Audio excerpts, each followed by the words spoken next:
Hello, my friend.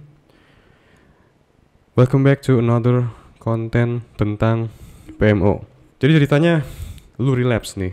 Lu gagal menahan gempuran serangan hawa nafsu yang membabi buta, yang membuat lu akhirnya terus habis itu perlahan kewarasan lu kembali. Lu balik jadi manusia normal yang mampu berpikir jernih. Habis itu perasaan menyesal datang. Kondisi ini namanya post-nut clarity. Tahun 1928, pemuda-pemudi Indonesia berkumpul mendeklarasikan Sumpah Pemuda demi mempersatukan bangsa Indonesia supaya kemerdekaan tercapai. 96 tahun kemudian, generasi cowok Indonesia mendeklarasikan sumpah juga. Sumpah enggak ngelakuin PMO lagi seumur hidup. Sungguh generasi yang sangat membanggakan. Oke, jadi di video ini gue akan bagiin tips 3 hal yang bisa lo lakuin setelah relapse. Tujuannya biar nanti pas godaan ngelakuin PMO itu datang lagi, lu bisa meminimalisirkan hawa nafsu lu. Dan akhirnya lu pun kuat untuk gak ngelakuin PMO di momen-momen mendatang. Langsung aja kalau gitu tanpa perlu berlama-lama. Yang pertama, buat deklarasi gak akan ngelakuin PMO lagi. Nggak ngelakuin PMO seumur hidup, kayaknya mustahil deh bang gue bisa hidup tanpa ini. Bullshit. Generasi cowok zaman dulu, zaman sebelum internet, aman-aman aja tuh mereka hidup tanpa adanya PMO. Mereka hidup normal, aktif, sehat, dan panjang umur malah. Otak mereka lebih sehat karena nggak terkotori sama konten-konten kotor yang bisa lu peroleh secara masif dan unlimited dan instan dari benda kotak persegi panjang yang lagi lu pegang sekarang, aka smartphone. So, buang anggapan bego yang tertanam di otak lu kalau lu nggak bisa hidup tanpa PMO. Nah, deklarasi nggak ngelakuin PMO yang gue maksud itu emang kedengarannya konyol dan lebay banget. Ngapain coba bikin kayak ginian, udah kayak hal penting aja.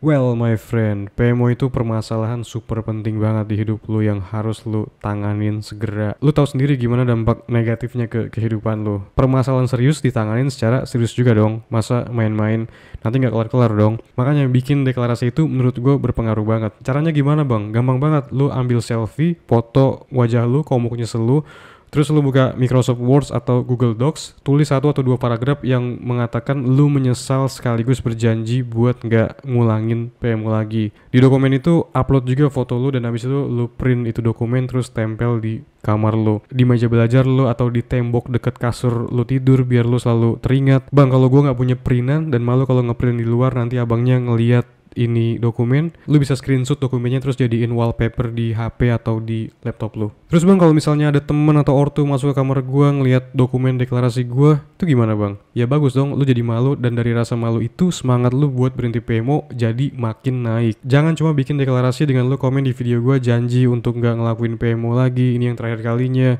Sehari kemudian besoknya besar kemungkinan lu udah lupa. Intinya lu harus ngelihat dokumen deklarasi itu setiap waktu, setiap saat supaya terus terngiang di otak lo.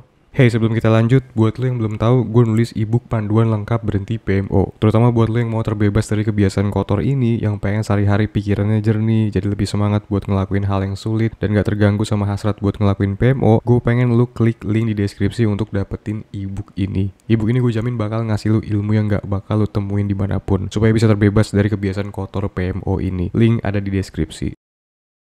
Yang kedua, rekam diri lu dan nonton setiap kali godaan PMO datang. Kalau yang pertama tadi formatnya teks sama foto ala-ala dokumen proklamasi gitu, yang ini formatnya video atau suara. Caranya simple, ya lu cukup rekam diri lu sendiri, pakai kamera depan atau kamera belakang bebas, terus lu ngomong semenit, 2 menit, atau kalau lu orangnya doyan ngomong bisa lebih lama, bebas pokoknya durasinya. Isinya ngungkapin lu menyesal banget karena nggak bisa mengontrol hawa nafsu, ataupun mungkin ada hal-hal lain yang pengen lu omongin terkait gimana PMO itu ngasih dampak negatif banget ke kehidupan lu selama ini. Format video menurut gue lebih powerful karena lu bisa ngelihat raut muka lu sendiri dibanding rekaman suara. Tapi kalau lu lebih suka rekaman suara karena efeknya menurut lu lebih powerful, lebih oke, why not? Gak usah malu buat ngelakuin ini. Ini pure buat diri lu pribadi. Lu gak bakal memerin ini ke siapapun kecuali kalau lu orangnya agak ekstremis, pecinta adrenalin, pengen banyak orang lihat. Yang ada salahnya juga kalau ujung-ujungnya itu ngebantu lu buat berhenti PMO. Jadi abis lu ngerekam diri lu sendiri, entah berformat video atau suara, lu simpen filenya baik-baik di HP lu, dan nantinya setiap kali tamu tak diundang itu datang, maksudnya godaan buat ngelakuin PMO, lu paksa diri lu buat nonton rekaman diri lu yang udah lu bikin tadi. Ini efektif menurut gua buat ngebuat lu tetap waras di tengah hasrat kuat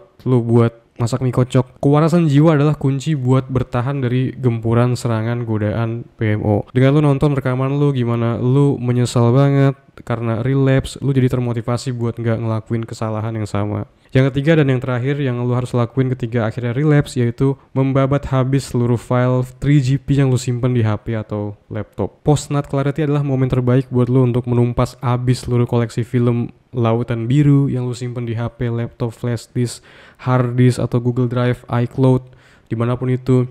Karena di kondisi ini lu lagi mampu berpikir jernih, berpikir clear. Lu jadi teringat kembali tentang tujuan hidup lu, apa yang harusnya lu lakuin sebagai seorang cowok, dan sadar kalau PMO itu esensinya cuma buang-buang waktu dan energi doang. Nah, karena lu udah ngerasain sendiri kan PMO itu useless, no benefit sama sekali buat hidup lu, so gak ada alasan buat lu untuk masih nyimpen koleksi film-film kotor yang selama ini lu pakai sebagai bahan.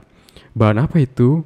Hanya lo dan yang maha kuasa yang mengetahuinya. Dengan lo ngapus itu file-file yang jahat, yang kotor, ini bakal ngasih mental space di otak lo. Gak ada lagi beban, gak ada lagi keharusan buat ngecek-ngecek itu karena filenya udah kagak ada. Lo harus sapu bersih habis pokoknya. Jangan sisain bahkan satu file. Ini sama aja bohong. Nantinya lo malah tergoda buat ngoleksi lagi. Sapu bersih ke akar-akarnya. Kalau lu nyimpennya di flash disk, contohnya lu cari sungai atau danau terdekat di area rumah lu, terus lu lempar flash disknya ke situ, atau lu bisa juga di halaman rumah lu ngebakar itu flash disk sampai nggak ada bentuknya. Kalau dikubur gimana bang? Jangan sih menurut gua, karena lu bisa ngegalinya setiap saat. Tuh filenya tetap utuh di dalamnya kan.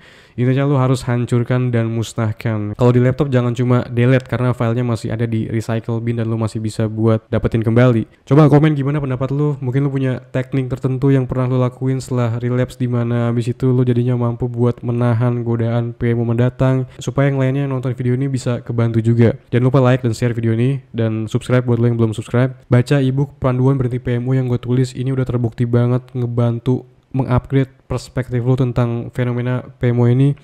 Karena dengan perspektif yang tepat, jadi jauh lebih mudah buat lo untuk berhenti. Karena lu ibaratnya udah ngerti medan. Kalau tertarik juga buat one-on-one call sama gue melalui video call atau email, lu bisa cek link di deskripsi untuk step how to-nya. Sampai jumpa di konten berikutnya. See ya!